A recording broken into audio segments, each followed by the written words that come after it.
ক্ষমতা যাওয়ার আগে যে কারবার করেছেন, ক্ষমতা যাওয়ার পরে কি করবেন আল্লাহ পাকই ভালো জানেন। এখনো ক্ষমতা যেতে পারেন নাই, যাবেন ভাবছেন, এর মধ্যে সব দখল করে ফেলছেন। আইনজীবীদের হাতের মধ্যে নিজেদের লাগাম লাগিয়ে দিয়েছেন। আইনজীবীরা এখন নিজেদের অনুযায়ী, আইন অনুযায়ী কথা বলতে পারে না। বিচারকরা নিজের অনুযায়ী রায় প্রদান করতে পারে না। যদি ক্ষমতায় যান তখন কি করবেন আল্লাহ পাকই ভালো জানেন। জানেন আল্লাহ তুমি কি করো। সব জায়গায় চাঁদাবাজি, মাস্তানি, গুন্ডামি, বদমাশি, দখলদারি, খুন খারাপি।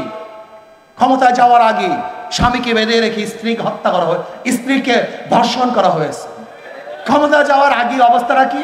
বগুড়ায় দেখেছেন, এক বিএনপির লোক মেয়েকে বিবাহ করার প্রস্তাব দিয়েছে, কিন্তু বাবা রাজি নন। সেই মেয়ের সামনে বাবাকে হত্যা করা হয়েছে। তজুমুদ্দিনে দেখেছেন, ভোলা তজুমুদ্দিনে চাঁদা চাওয়ার পরে চাঁদা না দেওয়ার কারণে স্বামীকে বেঁধে রেখে দলবদ্ধভাবে স্ত্রীকে ধর্ষণ করেছে। আরো ভোট দেন, দল করেন, সামনের করা করেন। আপনারা দেখেছেন ঢাকায় নিজেদের দলের লোককে চাঁদা না দেওয়ার কারণে পাথর দিয়ে হত্যা করা হয়েছে। আপনারা কি দেখেছেন? বস্তুনিষ্ঠ সংবাদ পরিবেশন করার কারণে এই সাংবাদিকদেরকে গাজীপুরে মাথা ইট দিয়ে থেতলিয়ে দেওয়া হয়েছে। নাহমাদু ওয়া নুসাল্লি আলা রাসূলিল কারীম, আম্মা বা'দ। ওয়া আউযু বিল্লাহি মিনাশ শাইতানির রাজীম। বিসমিল্লাহির রহমানির রহিম।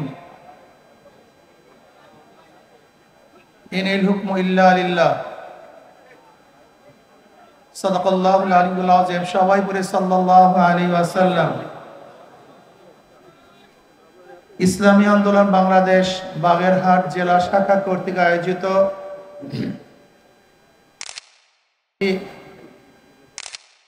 শ্রদ্ধাভাজন উলামায়ে কেরাম, সর্বস্তরের ইসলাম প্রিয় দেশপ্রেমিক ভাইয়েরা আমার,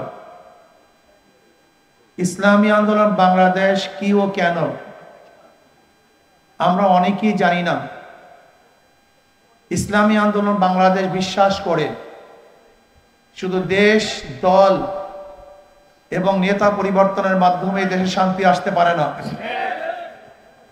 এ দেশ বারবার পরিবর্তন হয়েছে। এদেশের এক সময় শাসক ছিলাম আমরা। পাক ভারত মহাদেশ যখন ছিল 750 বছর পর্যন্ত পাক ভারত মহাদেশের শাসক ছিল মুসলমান। কিছু মুনাফিকের কারণে ব্রিটিশ 200 বছর এদের শোষণ করেছে। আবার ব্রিটিশদের বিরুদ্ধে প্রথম আন্দোলনের সূচনাও করেছিল মুসলমান। আপনারা অনেকেই জানেন না, 1803 ঈসাই সালে যখন দিল্লি দখল করে জাফরের থেকে, সেই সময়তেই শাহ ওলিউল্লাহ মুহাদ্দিস দেহলভী রহমতুল্লাহ আলাইহির বড় সন্তান শাহ আব্দুল আজিজ সাহেব রহমতুল্লাহ আলাইহি ঘোষণা দিয়েছিলেন, আজকের থেকে পাক ভারত মহাদেশ দারুল ইসলাম না দারুল হরব। ওই 1803 ঈসাই সালই ব্রিটিশ হটাও আন্দোলনের সূচনা হয়েছিল। এই দেওবন্দের সন্তানরা ব্রিটিশ হটাও আন্দোলনে কি পরিমাণ জীবন দিয়েছে অগণিত। 80,000 আলম জীবন দিয়েছিল। আপনারা জানেন 1857 ঈসাই সালে যে আজাদি আন্দোলন, সিপাহী বিপ্লবের সূচনা হয়েছিল, সেই সিপাহী বিপ্লবের আজাদি আন্দোলনের নেতা ছিলেন হাজী ইমদাদুল্লাহ মুহাজির মক্কি রহমতুল্লাহ আলাইহি।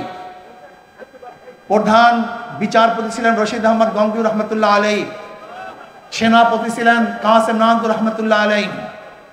চাকরি চর থেকে শুরু করে খায়বার পর্যন্ত এমন কোনো গাছ ছিল না যে গাছের মধ্যে একজন আলেমকে ফাঁসিতে ঝুলানো হয়নি।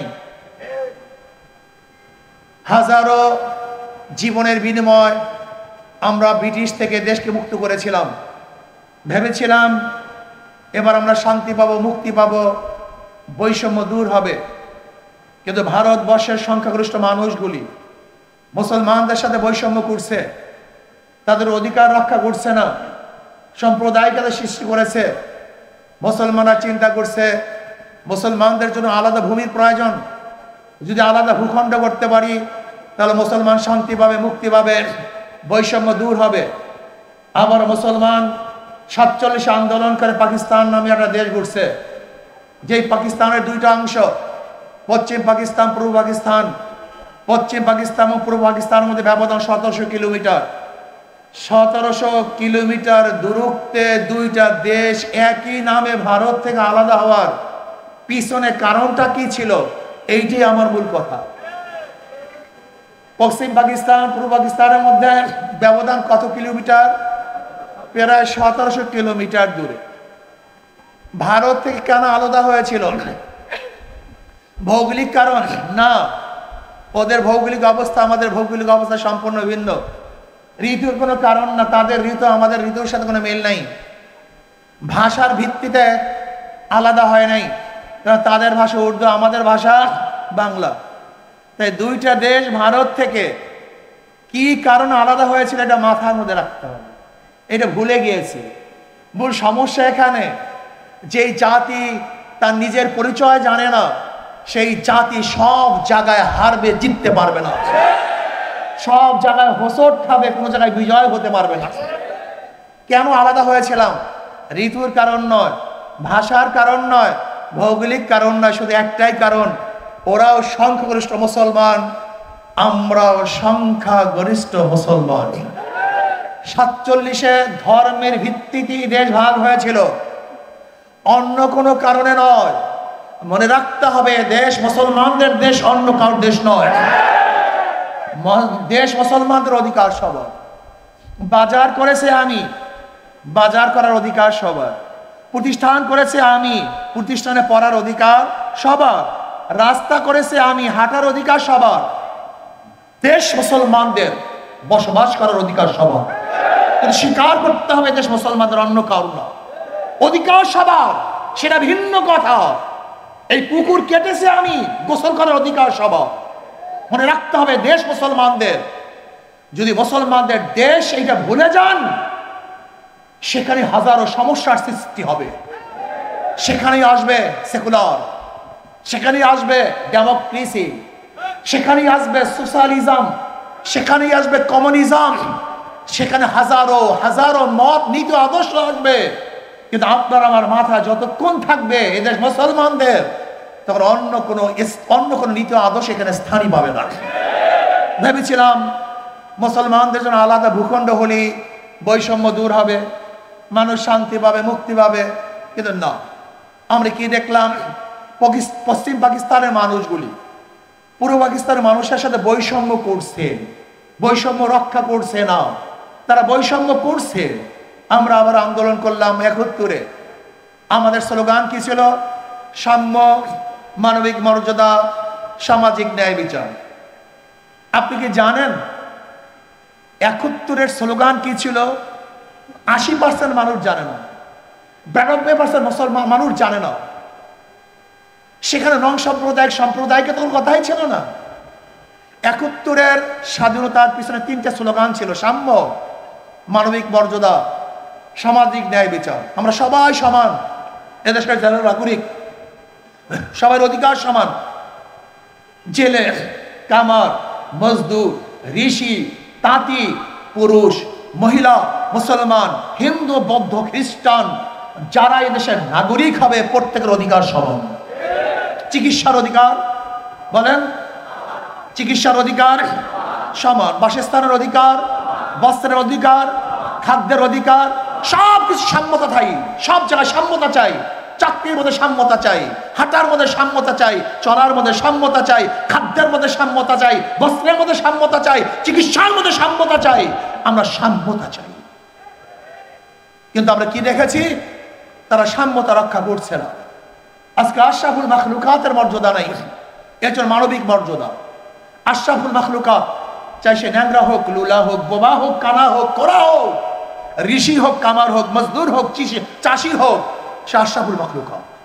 তাকে শ্রদ্ধা করতে হবে, তাকে সম্মান দিতে হবে, তাকে মোহাব্বত করতে হবে, ভালোবাসতে হবে। কিন্তু আমরা কি দেখেছি? আজকে আমাদের মাথার ঘাম পায়ে ফেলানো টাকা দিয়ে যে অফিসারদেরকে পালতেছি, যে চাকুরিজীবীদেরকে পালতেছি, সেখানে বাংলাদেশের নাগরিকরা ঢুকলে অফিসের মধ্যে মনে হয় যেন কুকুর ঢুকেছে, কুকুরের শ্রদ্ধা সম্মান আছে, আশরাফুল মাখলুকাতের শ্রদ্ধা সম্মান নাই। অথচ আপনারা কি জানেন আপনারা কারা? আপনারা কারা জানেন? আপনাদের পরিচয় জানেন? আপনারা সবাই মালিক। চাকুরিজীবী। চাকুরিজীবী অর্থ কি?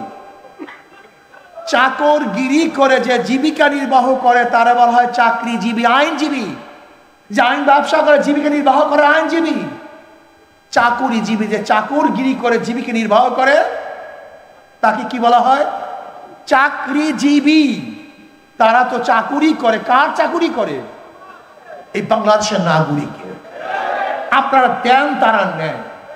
আপনারা মালিক, তারা আমাদের চাকর। অথচ আশরাফুল মাখলুকাত এই বাংলাদেশের জনগণের কোনো মূল্য নাই, ইজ্জত নাই, সম্মান নাই। যেখানে প্রত্যেকেই লেখা থাকে জনগণের খেদমত করব, সেখানে কেউ খেদমত করতে পারে না, খেদমত করতে চায় না, বরং জনগণ তাদেরকে খেদমত করবে। তারা বাদশাহ হয়ে গেছে। না, আমরা চাই এই মানব শক্তির মর্যাদা দিতে হবে। এরা সম্মানিত, ইজ্জতওয়ালা যেই হোক না কেন, সে ঋষি হোক, কামার হোক, মজদুর হোক, চাষি হোক, চামার হোক, শ্রমিক হোক, আশরাফুল মাখলুকাতকে শ্রদ্ধা করতে চাই, সম্মান করতে চাই, ইজ্জত দিতে চাই। বিশ্বাস করেন, আমার মনে চায় বাংলাদেশের প্রত্যেক নাগরিক যখন সম্মানিত হবে, ইজ্জতওয়ালা হবে, তখনই আমাদের আন্দোলন সাকসেস হবে, আমাদের আন্দোলন কামিয়াব হবে। মানবিক মর্যাদা, সামাজিক ন্যায় বিচার, আমরা ন্যায় বিচার প্রতিষ্ঠিত করতে চাই। আজকে ন্যায় বিচারের অবস্থাটা কি? যদি দল করেন, হাজারো খুন করবেন, মুক্ত আকাশে ঘুরবেন। আর দল করবেন না, হাজারো ভালো থাকলেও জেলের মধ্যে আবদ্ধ হবেন, আয়না ঘরে থাকবেন, ফাঁসির নিচে ঝুলবেন। এর নাম সামাজিক ন্যায় বিচার না। আমাদের সুপ্রিম কোর্টের সিনিয়র আইনজীবী আছেন আতিয়ার রহমান সাহেব, আপনারা ওনাকে চিনেন না অনেকেই। উনি ঢাকা ইউনিভার্সিটির আইন বিভাগে ফার্স্ট হয়েছিলেন। ঢাকা ইউনিভার্সিটির আইন বিভাগে ফার্স্ট হয়েছিলেন তিনি। অনেক বড় আইনজীবী। ওনাকে প্রশ্ন করুন, যখন দল চলে যায় তখন যেই দলের লোক জেলে ছিল সব বের হয়ে যায়, যাদের বিরোধী লোক ছিল সবাই বের হয়ে যায়, আর যখন ক্ষমতার থেকে চলে যায় ওই সরকারি দলের সমস্ত লোক জেলের মধ্যে ঢুকে। এটার নাম আইন? এর নাম আইন? এটা তো আইন না। আমরা কি দেখেছি আজকে যারা বিচারক তারা আইন দেখে কলম ঘুরান না, বরং ক্ষমতা দেখে কলম ঘুরান। এর নাম বিচারক নয়। আমাকে বলেন তো, যারা কোর্টে অনুপস্থিত তাদেরকে আপনি জামিন দেন, তাদেরকে আপনি খালাস দেন, আপনি বলেন কোন আইনে আছে? সুপ্রিম কোর্টের একজন আইনজীবী বিষয়। আমার সাংবাদিক বন্ধুরা, যদি কারোর বিরুদ্ধে সাজা হয়ে যায় তাহলে সেই ব্যক্তি উপস্থিত হওয়ার আগে সাজা মৌকুফ হয় কিভাবে? এই আইন আমাকে দেখান বাংলাদেশের ল। কিন্তু আমরা কি দেখছি? সরকার পরিবর্তন হওয়ার সাথে সাথে যারা অনুপস্থিত তাদেরও খালাস। আজীব এক দেশ। আমরা কি দেখেছি? সরকার পরিবর্তন হওয়ার সাথে সাথে সুপ্রিম কোর্টের চিফ জাস্টিস খালাস হয়ে গেছে, সেও নাই, সেও নাই। আমরা কি দেখেছি? সরকার পরিবর্তন, আইজি তিনিও পরিবর্তন, সরকার পরিবর্তন, সিআইডি প্রধান পরিবর্তন, ডিজিএফ এর প্রধান তিনিও পরিবর্তন। আমরা কি দেখেছি? সরকার যাওয়ার সাথে সাথে বাইতুল মোকাররমে ইমাম সাহেবও নেই, তিনিও নেই। আপনি বুঝতে পেরেছেন দেশ প্রশাসনের অবস্থাটা কি, কোন জায়গায় বুঝছেন? যারা ক্ষমতা আসবে চিন্তা করতেছে, মনে মনে কলা খাচ্ছে যে ক্ষমতায় যাব। আমি আপনাদেরকে বলতে চাই, ক্ষমতা যাওয়ার আগে যে কারবার করেছেন, ক্ষমতা যাওয়ার পরে কি করবেন আল্লাহ পাকই ভালো জানে। এখনো ক্ষমতা যেতে পারেন নাই, যাবেন ভাবছেন, এর মধ্যে সব দখল করে ফেলছেন। আইনজীবীদের হাতের মধ্যে নিজেদের লাগাম লাগিয়ে দিয়েছেন। আইনজীবীরা এখন নিজেদের অনুযায়ী, আইন অনুযায়ী কথা বলতে পারে না। বিচারকরা নিজের অনুযায়ী রায় প্রদান করতে পারে না। যদি ক্ষমতায় যান তখন কি করবেন আল্লাহ পাকই ভালো জানে। জানি না আল্লাহ তুমি কি করো। সব জায়গায় চাঁদাবাজি, মাস্তানি, গুন্ডামি, বদমাশি, দখলদারি, খুন খারাপি। ক্ষমতায় যাওয়ার আগে স্বামীকে বেঁধে রেখে স্ত্রীকে হত্যা করা হয়, স্ত্রীকে ধর্ষণ করা হয়েছে। ক্ষমতা যাওয়ার আগে অবস্থাটা কি?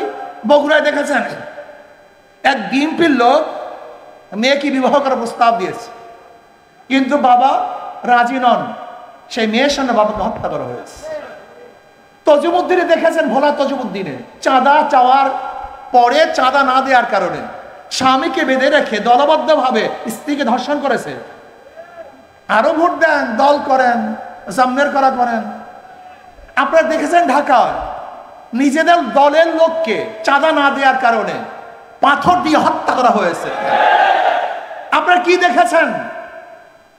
বস্তুনিষ্ঠ সংবাদ পরিবেশন করার কারণে এই সাংবাদিকদেরকে গাজীপুরে মাথা ইট দিয়ে থেতলিয়ে দেওয়া হয়েছে। কয়েকদিন আগে দেখেছেন বিভিন্ন জায়গায় সাংবাদিক অ্যাসাল্ট করা হয়েছে। সত্য কথা কেন বলবো? আমি চুরি করব, চাঁদাবাজি করব বলবা কেন? আমরা যখন চাঁদাবাজির বিরুদ্ধে কথা বলা শুরু করেছি তখন আমাদের বিরুদ্ধে স্লোগান উঠছে, নেশা খায়, মিথ্যা কয়, পীর সাহেব চর্ম নেই। কোথায় নেশা খেলাম? কি মিথ্যা বললাম? একটা প্রমাণ দেখিয়ে দাও। একটা, দুইটা না। চরমনায় পীর সাহেব স্টেজে বসে মিথ্যা কথা বলছে, একটা প্রমাণ দেখিয়ে দাও। যে চরমনায় পীর সাহেবের কাছে এসে হাজারো নেশাখোর তারা নেশা ছেড়ে দিয়েছে, হাজারো গাঁজাখোর কলকে ভেঙে ফেলেছে, হাজারো মদখোর মদের পিতা বোতলকে ভেঙে চুরমার করে ফেলেছে, হাজারো গুন্ডা বদমাশ ডাকাত আল্লাহর ওলি হয়ে গেছে। তাদের বিরুদ্ধে স্লোগান দাও, নেশা খায়, মিথ্যা বলে, পীর সাহেব চর্ব নেই। সময় আসতেছে গজবের, গজবের সময় আসতেছে, অপেক্ষা করো। আল্লাহ পাক ছাড় দেন, ছেড়ে দেন না। আশ্চর্য বিষয়, আজকে বিএনপির অবস্থা বক্তৃতা দেখলে আমরা নাকি চরের দল, আমরা নাকি ভণ্ড। পীর সাহেব চরমনার মাধ্যমে হাজারো ভণ্ড লোক হেদায়েত পেয়েছে। আশা করি ইনশাআল্লাহ এই কাফেলার মাধ্যমে তোমাদেরকে হেদায়েত করা হবে ইনশাআল্লাহ। সেই সময় আসতেছে ইনশাআল্লাহ, অপেক্ষা করো। এক সাংবাদিক আমাকে প্রশ্ন করেছে,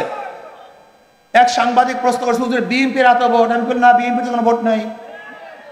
হুজুর কি বলেন, এত ভোট, সব জায়গায় সংগঠন। আমি বললাম বিএনপির কোনো ভোট নাই। এক সময় ভোট ছিল মুসলিম লীগে, এরপরে ভোট আসছে আওয়ামী লীগে, এরপরে ভোট চলে গেছে বিএনপি, এরপরে ভোট চলে গেছে জাতীয় পার্টি, এরপরে ভোট চলে গেছে জোট সরকারের কাছে। বিএনপির ভোট কই? ভোট তো পরিবর্তনশীল। জনগণ কেন ভোট দেয়? তার নিরাপত্তার জন্য। এই যে ঢাকা ইউনিভার্সিটিতে ছাত্রীরা কেন ভোট দিয়েছে? সবাই কি সেই দল করে? না, সবাই সেই দল করে না, নিরাপত্তার জন্য ভোট দিয়েছে। ঢাকা ইউনিভার্সিটি নির্বাচনে হারছে কারা? বামপন্থীরা হারছে, রাম বামেরা ডুবছে এবং ভারতের কবর রচনা হয়েছে। এটা অন্য কিছু বিজয় নয়, এটা রাম বামদের বিরুদ্ধের বিজয়, এটা ভারতের কবরের বিজয়। মনে রাখতে হবে এদেশের মানুষ, জনগণ কেন ভোট দেয়? নিজের জান মাল ইজ্জাতের রক্ষার জন্য। আমাকে অনেকেই প্রশ্ন করে, হুজুর আওয়ামী লীগের নেতারা পলায়ন করেছে কিন্তু অনেক ভোটাররা তো পালায় নাই, তাদের ভোট কোথায় যাবে? আমি বললাম, যাদের কাছে তাদের জান মালে নিরাপত্তা আছে তারা তাদেরকে ভোট দেবে। ওরা জানে কার কাছে জান মালে নিরাপত্তা। বাংলাদেশের হিন্দুরা জানে কাকে ভোট দিলে তারা নিরাপদ থাকবে, তাদের জান মাল ইজ্জাতের কোনো ক্ষতি হবে না, তাদের সুন্দরী মেয়েগুলি রাস্তায় হাঁটলে ইফটিজিং এর শিকার হবে না, হিন্দু মেয়েরা ধর্ষিতা হবে না, তাদের বাজারকে লুটপাট করা হবে না, ব্যবসা বন্ধ করা হবে না। কাদের কাছে নিরাপদ তারা ভালো মতো জানে। তারা জানে ওদের মার্কার মধ্যে ধোঁকাবাজি। যারা নৌকা নির্বাচন করে নৌকা চালাতে পারে না, যারা ধানের শিশি নির্বাচন করে যারা ধান কাটতে পারে না, যারা নাঙ্গল নির্বাচন করে কেউ নাঙ্গল চালাতে পারে না, যারা কুঠা নিয়ে নির্বাচন করে কেউ নিজে কাঠ কাটতে পারে না, যারা গরুর চাকা নির্বাচন করে নিজেরা গরুর গাড়ি চালাতে পারে না। সব মার্কাগুলি গরিবদের। নৌকা চালায় কারা? কথা বলেন। ধান কাটে কারা? নাঙ্গল চালায় কারা? কিন্তু যারা এই মার্কাগুলি নির্বাচন করে একটাও গরিব না। কথাটা বুঝাতে পারি নাই। তার মানে ধোঁকাবাজি। কিন্তু হাত পাখে এমন একটা প্রতীক যে হাত পাখা নির্বাচন করে সেও ঘুরাতে পারে, যারা সমর্থন করে তারাও চালাতে পারে। হাত পাখা চালাতে পারে পুরুষরা, হাত পাখা চালাতে পারে মহিলারা। হাত পাখা প্রয়োজন মুসলমানদের, হাত পাখা প্রয়োজন বন্ধুদের, খ্রিস্টানদের, বৌদ্ধদের। হাত পাখা চালাতে পারে বড়রা, হাত পাখা চালাতে পারে ছোটরা। শোনেন, আরো মজার কথা, একটা হাত পাখা দেখুন। এই যে এখন হাত পাখা, শোনেন, ঘুমের সময় কারোর মার্কা বুকের উপরে থাকে না, ঘুমের সময় নৌকা বুকের উপরে থাকে না, নাঙ্গল না, ধানের শীষ না, গরুর চাকার না, কুঠার না, কিন্তু ঘুমের সময় যেই মার্কাটা কলিজার উপরে থাকে সেইটার নাম হাত পাখা। কারেন্ট ফেল করে, হাত পাখা ফেল করে না। হাত পাখা শুধু মুসলমানকে শান্তি দেয় না, হাত পাখা শান্তি দেয় হিন্দু বৌদ্ধ খ্রিস্টানদেরকেও। হাত পাখা শুধু বড় লোকের প্রয়োজন না, হাত পাখা প্রয়োজন গরিবদেরও। আমি বিশ্বাস করি হাত পাখা বিজয় হবে তো জনগণ বিজয় হবে, হাত পাখা বিজয় হবে, দেশ বিজয় হবে ইনশাআল্লাহ। প্রিয় ভাইরা আমার, ইসলামী আন্দোলন বাংলাদেশ কি চায় আপনারা জানেন না কি চায়? আজকে যারা সাংবাদিক আছেন, যদি সরকার পরিবর্তন হওয়ার পরে আপনাদেরকে পালাতে হয়, তা কি সংবাদ পরিবেশন করেছেন? আজকে আওয়ামী লীগ যাওয়ার পরে হাজারো সাংবাদিক দেশে নাই, চলে গেছে। এর নাম সাংবাদিক? এর নাম সাম্প্রদায়িকতা? এই সাংবাদিকতা না, ভুল করেছেন। সাংবাদিক অনুরোধ করব, যদি আমি মিথ্যা হই আমার ব্যাপারে মিথ্যা কথা বলবেন, যে এ মিথ্যা, এ মিথ্যুক। আমি যদি সত্যবাদী হই আমাকে সত্যবাদী বলবেন। লালকে লাল বলা, কালোকে কালো বলা, সাদাকে সাদা বলা আপনাদের দায়িত্ব। আপনার পক্ষপাতিত্ব করবেন কেন? চোরদের বিরুদ্ধে কথা বলবেন, ধোঁকাবাজের বিরুদ্ধে কথা বলবেন, চাঁদাবাজের বিরুদ্ধে কথা বলার দায়িত্ব আপনাদের। আসুন আমরা সম্মিলিতভাবে 53 বছর যাদের কাছে রাষ্ট্র দিয়েছি, তারা দুর্নীতিতে রাষ্ট্রকে 5 বার চ্যাম্পিয়নশিপ করেছেন। বিএনপির এখন স্লোগান কি? জিয়াউর রহমান সাহেব এইটা করছে, জিয়াউর রহমান সাহেব এইটা করছে। আচ্ছা বলেন তো, জিয়াউর রহমান সাহেবের আদর্শের বুলি দিয়ে, এই বক্তৃতা দিয়ে সত্তা সাহেবকে ক্ষমতা আসছিল না? কিন্তু সে কে করেছে? জিয়াউর রহমান সাহেব এইটা করছে, সে সেইটা করেছে। 91-তে এই স্লোগানের মাধ্যমে খালেদা ক্ষমতায় আসে নাই, সে কি করেছে? জিয়াউর রহমান সাহেব এইটা করছে, তার আদর্শ দিয়ে 2001-এ বিএনপি ক্ষমতায় ছিল না? তারা কি করেছে? হ্যাঁ, কি করেছে আমরা জানি। এই বিএনপি 91 থেকে 2001 পর্যন্ত, 2006 পর্যন্ত দেশকে দুর্নীতিতে 5 বার চ্যাম্পিয়ন করছে।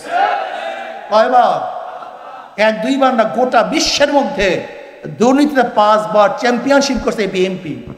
আর আগামীতে যদি আল্লাহ না করুক, জানি না, আমার বিশ্বাস হয় না জনগণ তাদেরকে ভোট দিবে। কোন চাঁদাবাজ, গুন্ডা, বদমাশ, মাস্তান এবং ধর্ষককে জনগণ ভোট দিবে আমার বিশ্বাস হয় না। যাদের মাথার মধ্যে ঘিলু আছে, যাদের মাথার মধ্যে ঘিলু নাই, আরে পাগল তো যা ইচ্ছে তাই করতে পারে, সেটা ভিন্ন কথা। কিন্তু যাদের বিবেক আছে, বুদ্ধি আছে, চক্ষু আছে, তারা কোনো অবস্থাতেই, যারা ক্ষমতায় যায় নাই সেই অবস্থায় এই যদি যায়, এই দোকান খুলতে পারবেন না, আল্লাহর বলে ব্যবসা করতে পারবেন না, ধারণা করি আল্লাহ না করে সুন্দর মেয়েরা রাস্তায় হাঁটতে পারবেন না। আর হিন্দুদের অবস্থা কি হয় আল্লাহ কি বলা জানে, জানি না। আসুন না, জীবন বড় ওদেরকে পরীক্ষা করেছেন, একটা বার ইসলামকে পরীক্ষা করুন। কয়টা বার? মাত্র একটা বার। অনুরোধ করছে 2 হাত জোর। ওদেরকে বারবার পরীক্ষা করেছেন, বারবার ফেল করেছে, আবার পরীক্ষা করেছেন, আবার ফেল করেছে। ওদেরকে বার জিয়াউর রহমান সাহেব পরীক্ষা করেছেন, সত্তা সাহেবকে পরীক্ষা করেছেন, খালেদা জিয়াকে পরীক্ষা করেছেন 2 বার 3 বার। কয়বার? 15 ফেব্রুয়ারি এক নির্বাচন হয়েছিল 96-তে, সেখানে কিন্তু খালেদা জিয়া প্রধানমন্ত্রী হয়েছিল। খালেদা জিয়া এট এ টাইম 3 বার প্রধানমন্ত্রী ছিলেন, 91 থেকে 96, 15 ফেব্রুয়ারি নির্বাচনেও এককভাবে নির্বাচন করে মাত্র 16 দিনের জন্য প্রধানমন্ত্রী ছিলেন। তা আপনারা জানেন না? বুঝলা গেছেন তো সব। বাঙালি গোষ্ঠীর ভোলার স্মৃতিশক্তি 40 দিন। এই যে আওয়ামী লীগ যা কিছু ঠ্যাঙ্গাইছে 40 দিন পর সব ভুলে যাবে, কোনো টেনশন নেই, এটা ফেরেস্তা। এরা এই জাতির অভ্যাস, এরা সব ভুলে যায়, এরা ভোলা গোষ্ঠী। আচ্ছা বলেন তো, বিএনপি এত ভালো, তাহলে 2006-তে তাদের বিরুদ্ধে আন্দোলন করলেন কেন? মাইনুদ্দিন ফখরুদ্দিন আসলো কেন? এই দুইটাকেই হটাও, এই স্লোগান উঠলো কেন? মনে নাই? বাঙালি সব ভুলে গেছে, সব ভোলার গোষ্ঠী। আমরা ভুলি না সহজে। আপনারা ওদেরকে বারবার পরীক্ষা করেছেন, নৌকাকে পরীক্ষা করেছেন, নাঙ্গলকে পরীক্ষা করেছেন, ধানের শীষকে পরীক্ষা করেছেন, কিন্তু হাত পাখাকে একবার পরীক্ষা করেন, ইসলামকে একবার পরীক্ষা করেননি।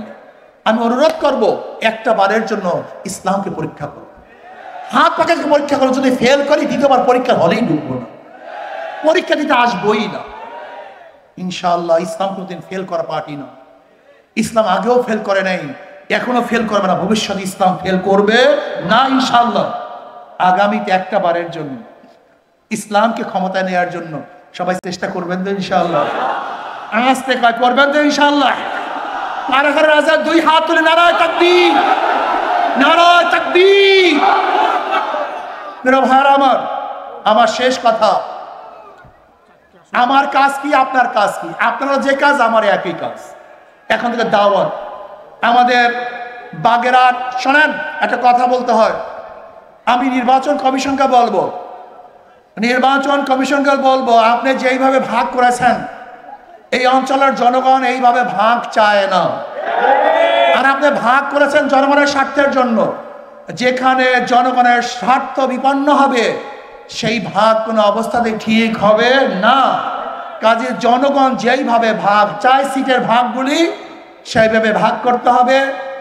বিগত 4 সিট যেইভাবে ছিল সেই অনুযায়ী আমাদের প্রাপ্তি হলো 1 নম্বরে কই কাগজটা কই, 1 নম্বর হলো আমাদের মুজিবুর রহমান শামীম সাহেব। আসেন, শেখ মুজিবুর রহমান শামীম সাহেব সাবেক সফল উপজেলা চেয়ারম্যান, সাবেক উপজেলা চেয়ারম্যান, আল্লাহ এনাকে কবুল করে নেন। 2 Alhaj Sheikh Atiar Rahman advocate, senior advocate, উনি অনেক জায়গার সভাপতি ছিলেন, অনেক উপর দায়িত্ব পালন করেছেন। চেহারা না যেন মনে হয় যেন ডাইরেক্ট ফেরেশতার মতো, মানে ঠিক না?